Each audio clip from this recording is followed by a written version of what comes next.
Good morning everyone. સ્વાગત છે આપ સૌનું દેવ પરમાર કી પાઠશાળામાં.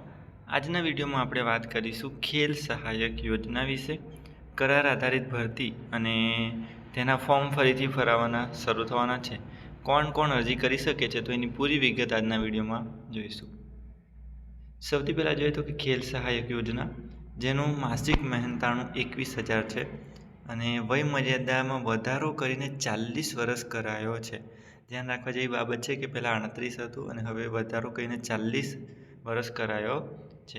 જોઈએ પૂરી ડિટેલ્સ કે ભાઈ 2023ની જે જોગવાઈ છે એમાં 11 માસના કરાર આધારિત ખેલ સહાયક યોજનાની ભરતી અંગેના ફોર્મ ભરાઈ ચૂક્યા હતા અને ફરીથી સુધારો થયો, એટલે કે વયમર્યાદા 40 વર્ષ કરવામાં આવી, જેના કારણે નવેસરથી ઓનલાઈન અરજી મંગાવવામાં આવી રહી છે.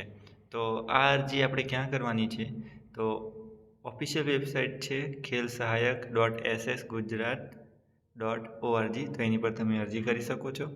અરજી કરવાની તારીખ વિશેની વાત કરીએ તો હજી 3 તારીખે 3/4/2025ના રોજ 2 વાગ્યાથી શરૂ થશે, જે 8 તારીખ સુધી અરજી કરી શકીશો. બરાબર, તો આ થઈ ઓનલાઈન અરજી કરવાની સાઇટ અને તારીખ 3થી 8 તારીખ સુધી અરજી કરી શકશો.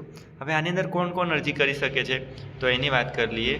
તો એની અંદર જરૂરી લાયકાત શું, ગ્રેજ્યુએટ કર્યું હોય તો ફોર્મ ભરી શકો.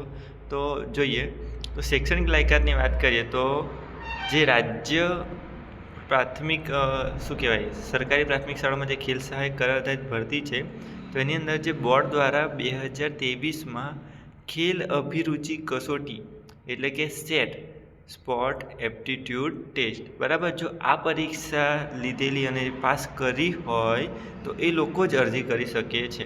તો તમે ગ્રેજ્યુએટ હો તો એનાથી કોઈ ફરક નથી પડતો.